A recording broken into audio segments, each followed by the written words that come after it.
Be ready. Start.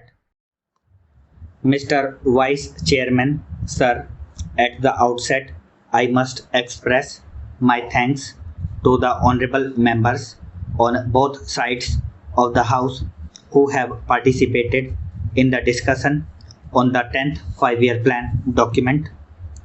Honorable members will very kindly appreciate that within the short time at my disposal, it will not be possible for me to clarify all the points which they have raised during the course of the discussion. I am going to confine my remarks to certain important aspects of the discussion, though I have taken note of almost all the points which honorable members made during the course of the discussion. At the outset, I must also say that one of the honorable members was pleased to ask what is the purpose of having this kind of a discussion 1.5 years or almost 2 years after the plan has started. I do not know whether honorable members do recollect that my predecessor, Mr. Tiwari, had circulated a note to all the members of this House, particularly about the 10th plan framework, and he expected that the honorable members will be able to send their remarks to the minister and also to the planning commission so that before the draft document of the 10th plan is prepared and finalized, their views could be taken into account. How many members sent this kind of information is a matter which I will have to inquire into, but that exercise was gone into and now the plan was finalized in February 2001, and thereafter we have taken the earliest possible opportunity to see that the plan is discussed in both the houses.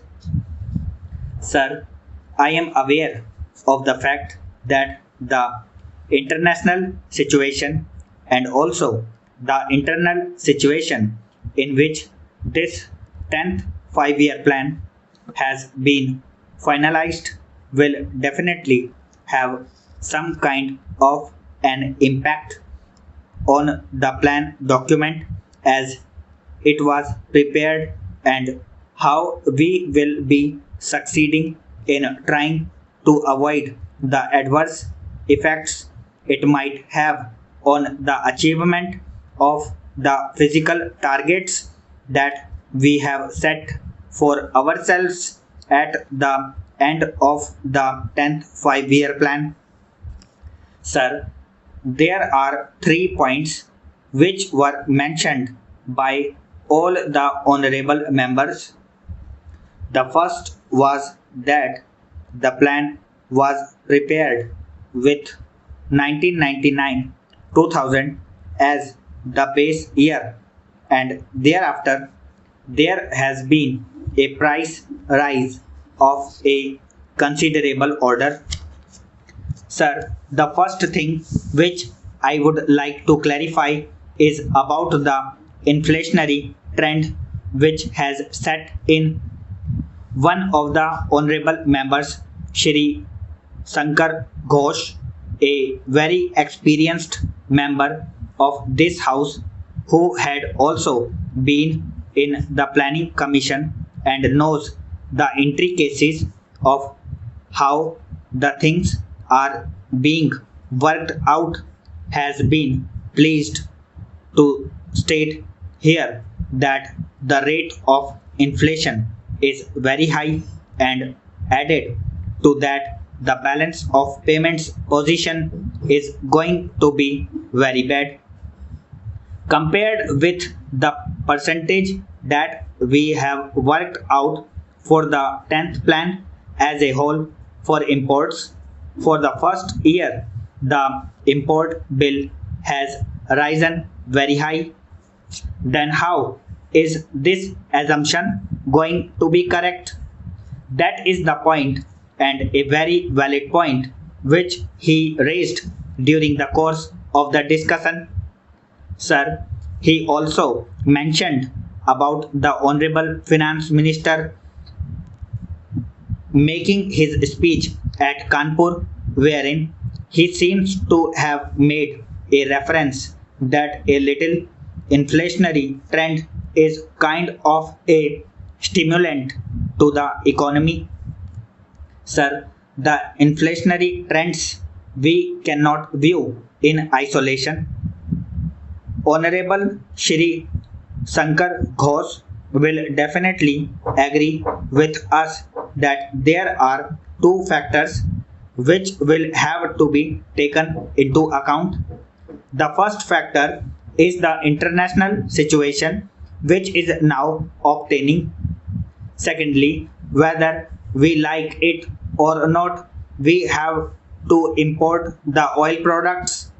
If they are to be imported, can we take a serious view of the situation?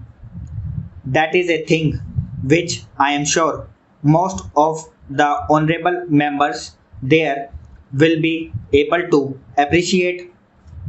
The second aspect is, why is it that we have such a high import bill in 2001 when the plan itself commenced, and when we were talking in terms of 9% immediately in the very first year it jumped. I am sure that most of the honorable members are aware of the fact that it is on account of the kind of legacy that this government got. I would not like to dilate on that issue, but the fact of the matter is that the agricultural production had gone down. Even in the industrial sector, there was a decline of 1.4%.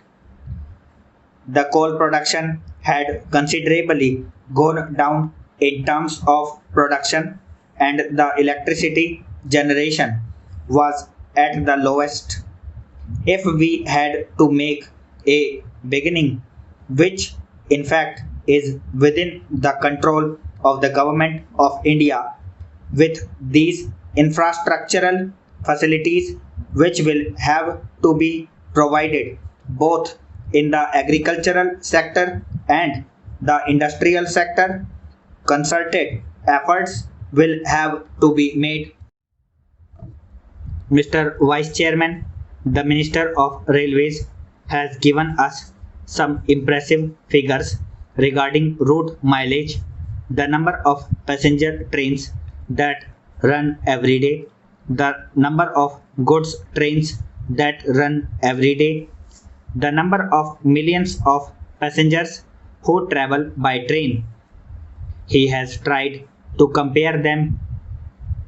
In view of the vastness of the country, the large number of passenger trains being run, the large number of goods trains being run, and the big route mileage, he has tried to show that the number of accidents that have occurred is not quite alarming. I do not know what his idea was when he tried to compare the number of accidents against this background. Committees have been appointed when serious accidents took place to find out why such and such accident took place.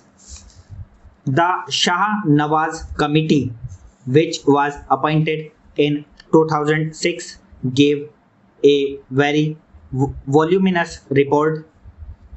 Therein, they had stated the causes of accidents that occurred during the period before, and they had also suggested some preventive measures. The government have again appointed another committee headed by Dr. Kunzuru. It is more than 8 months or so. I do not know why an interim report has not been submitted by this committee.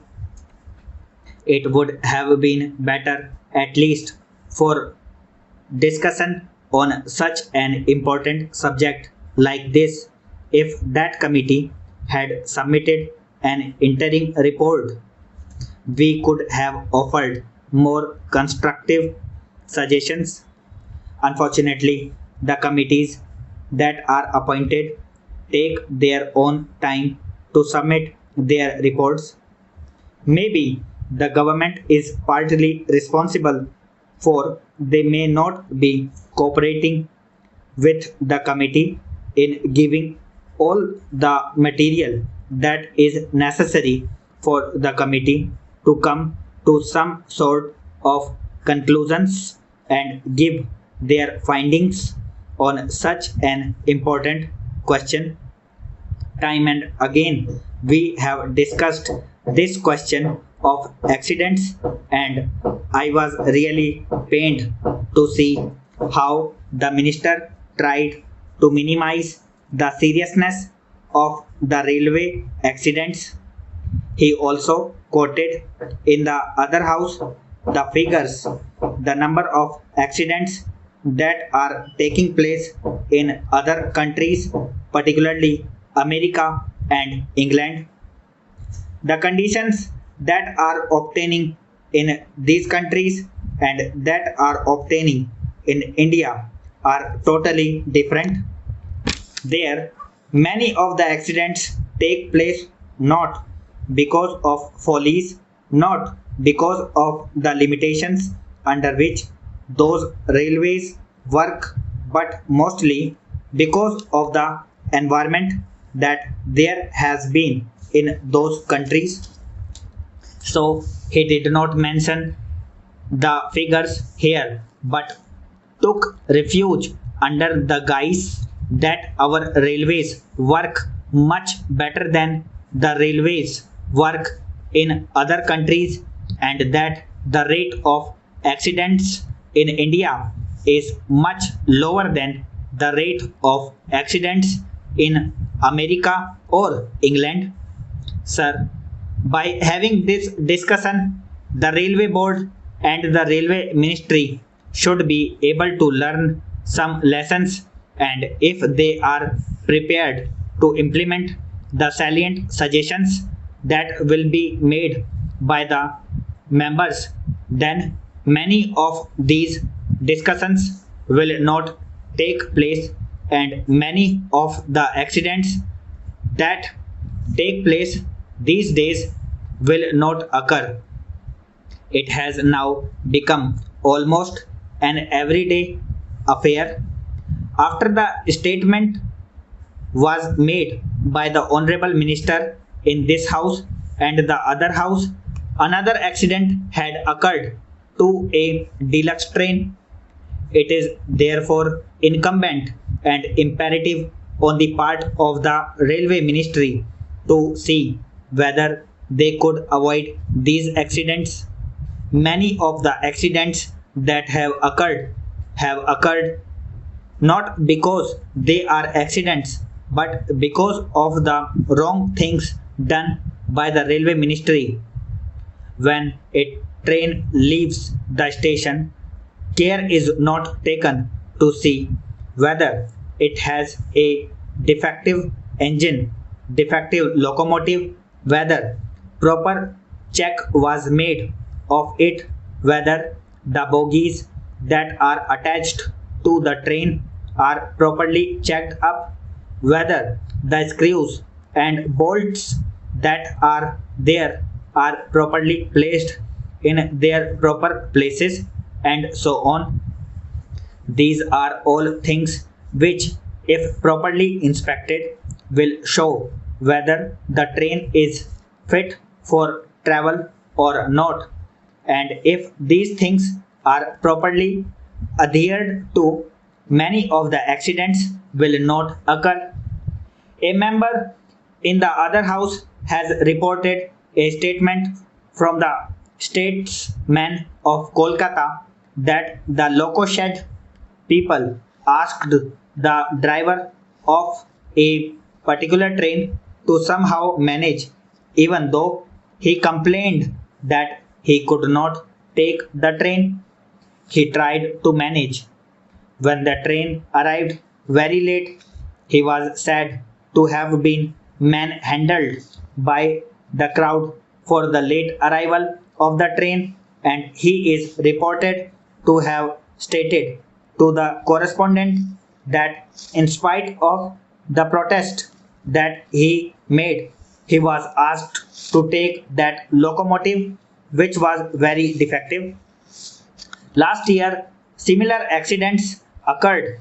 For instance, the Ranchi accident. It is also reported that the engine driver protested when he was asked to take the train because the engine was defective, but in spite of his protests, he was forced to take that engine and an accident occurred. I am glad that an inquiry commission has been appointed to go into the cause of the accidents. Stop.